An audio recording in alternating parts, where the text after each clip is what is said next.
ഈ 10 വർഷം കൊണ്ട് സാധാരണക്കാർക്ക് എന്താണ് ദോഷം വന്നത്? അവരെ പാർട്ടിയാണെങ്കിൽ അവർ ഒതുക്കി നിർത്തും. പണ്ടായി എന്തൊരു ആളിനെ വിട്ട് അവിടെ സ്വർണ്ണക്കൊള്ള നടത്തി. അവൻ ഭരിക്കുമ്പോൾ അവൻ എന്തോണം ചെയ്യാൻ ചോദിക്കാൻ ആളില്ല. ഈ 10 വർഷം കൊണ്ട് ഈ ജനങ്ങളെ കൊല്ലാതെ കൊന്ന സർക്കാരാണ്. വട്ടിയൂർക്കാവ് മണ്ഡലത്തിൽ ഇതാ നെട്ടയത്തിൽ നമുക്ക് വേറെ ചേട്ടനെ കൂടെ കിട്ടിയിട്ടുണ്ട്. നമുക്ക് പരിചയപ്പെടാം. ചേട്ടാ നമസ്കാരം. ഭക്ഷണമൊക്കെ കഴിച്ചോ? ഇല്ല, ഭക്ഷണം കഴിക്കാറായില്ലല്ലോ. ആയില്ല. കാപ്പൂടി കഴിഞ്ഞു. ഇപ്പൊ ഉച്ചയ്ക്ക് 1 മണി 1:30 മണിയാവും ഭക്ഷണം കഴിക്കും. ശരി, പേരെന്താ? എന്റെ പേര് സുരേഷ് കുമാർ. ശരി ചേട്ടാ, യഥാർത്ഥത്തിൽ ഇവിടെയുള്ള ആളുകളുടെ പ്രശ്നങ്ങൾ നേരത്തെ പ്രശ്നങ്ങളേ ഉള്ളൂ, ജനങ്ങൾക്ക് പ്രശ്നമേ ഉള്ളൂ. ഇപ്പൊ ഈ 10 വർഷം കൊണ്ട് പ്രശ്നമില്ലാത്ത ജനങ്ങൾ ഇല്ല ഈ കേരളത്തിൽ.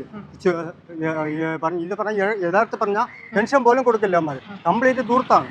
പിന്നെ ഒന്നാമത്തെ കാര്യത്തിൽ ശബരിമല പ്രശ്നം സ്വർണ്ണം അടിച്ച് മാറ്റിയ സർക്കാരാണ്. അപ്പൊ അത്രയ്ക്ക് ജനങ്ങളെ പ്രതികരിച്ച് കഴിഞ്ഞു. ഇത്രയും വർഷം കൊണ്ട് ഈ ശബരിമല എന്ന് പറഞ്ഞ ക്ഷേത്രം നല്ല രീതിയിൽ പുരമിച്ച് പോകാൻ ക്ഷേത്രമാണ്. യോമാർ കയറിന് ശേഷം സ്വർണ്ണക്കൊള്ള വരെ നടത്തിയ സർക്കാരാണ് എൻ്റെ അറിവിൽ.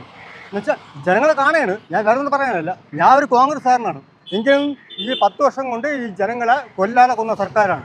അത് മാത്രമല്ല അഴിമതി, കംപ്ലീറ്റ് അഴിമതി. കോടിക്കണക്കിന് രൂപയാണ് നമ്മൾ അഴിമതി നടത്തുന്നത്. എന്നിട്ട് അവ ഇപ്പം ന്യായം കണ്ടു കൊടുക്കുന്നത്. ജനങ്ങൾ കംപ്ലീറ്റ് മനസ്സിലാക്കി കഴിഞ്ഞു. ഇവൻ്റെ ഭരണം മാറുമെന്നുള്ളൊരു ഒരു മാറ്റവും ഇല്ല. അടുത്ത പറഞ്ഞത് വരാൻ പോണ കോൺഗ്രസ് സർക്കാരാണ്, നല്ല രീതിയിൽ ഭരിക്കും. അതിന് ഒരു മാറ്റവും ഇല്ല. അല്ല, എൻ്റെ വീട്ടുകാർ ആക്രമിച്ചാൽ എനിക്ക് പുല്ലാൻ മാത്രം, ഞാൻ അതേ പറയുള്ളൂ. ഇവന്മാർ ഇപ്പോൾ എത്ര പേര് ആക്രമിക്കുന്നു, വെട്ടിക്കൊള്ളും, വീട്ടുകാരെ വെട്ടിക്കൊള്ളും. കാരണം അവൻ എന്തോണം ചെയ്യാം, അവൻ ഭരിക്കുമ്പോൾ അവൻ എന്തോണം ചെയ്യാം ചോദിക്കാൻ ആളില്ല. അതാണ് ഇപ്പോഴത്തെ ജനം. എന്നുവെച്ചാൽ ഞാനല്ല, ഇപ്പം സ്ത്രീകൾക്ക് പോലും സുരക്ഷയില്ല. സ്ത്രീകളെ ബലാത്സംഗം ഞാൻ പച്ചയ്ക്ക് തന്നെ വിളിച്ചു പറയും, സ്ത്രീകളെ ബലാത്സംഗം ചെയ്യും. അവരെ പാർട്ടിയാണെങ്കിൽ അവർ ഒതുക്കി നിർത്തും, ആ കേസ് അട്ടിമറിക്കും. കോൺഗ്രസ് ആണെങ്കിൽ അതിന് കേസ് എടുക്കും. ഇപ്പം നടക്കുന്ന കേസ് അതാണ്. അപ്പം ഞാൻ വേറെ പറയാം, മൊത്തത്തിൽ സ്ത്രീകളാണ് ഞാൻ പറയാണ് കാര്യങ്ങൾ. അമ്മമാർക്ക് പോലും ഒരു രക്ഷയില്ല, എനിക്കിതേ പറയാം. അതുകൊണ്ട് അടുത്ത പറഞ്ഞ കോൺഗ്രസ് സർക്കാരായിരിക്കും, അത് ഒരു മാറ്റവും ഇല്ല. മറ്റൊരു ചേട്ടനെ പരിചയപ്പെടാൻ. ചേട്ടാ പേരെന്താ? എൻ്റെ പേര് കൃഷ്ണൻ. ചേട്ടാ, ഇത്തവണ ഇലക്ഷൻ നടക്കാൻ പോവാണ്. ചേട്ടൻ എന്താണ് തോന്നുന്നത്, ഏത് പാർട്ടിയാണ് ഭരണത്തിൽ വരാൻ ചേട്ടന് താല്പര്യം? എന്തായാലും 10 വർഷം ഭരിച്ച ഭരണം തന്നെ വീണ്ടും വരും. ചേട്ടാ ഒരു പക്കാ കമ്മ്യൂണിസ്റ്റ് ആണ്. പക്കാ കമ്മ്യൂണിസ്റ്റ് ആണ്. ഈ 5 വർഷവും ഭരിക്കും, അടുത്ത 5 വർഷവും ഈ ഗവൺമെന്റ് തന്നെ വരും, ഉറപ്പിച്ച്.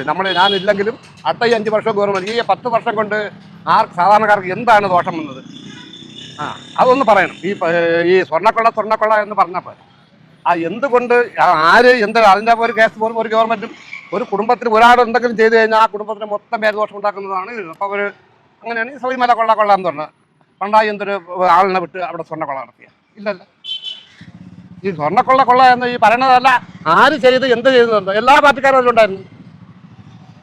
CPM കാരുണ്ടായിരുന്നു, കോൺഗ്രസ്സുകാരുണ്ടായിരുന്നു, BJP കാരുണ്ടായിരുന്നു, ഇല്ലേ? എല്ലാവരും ഉണ്ടായിരുന്നു.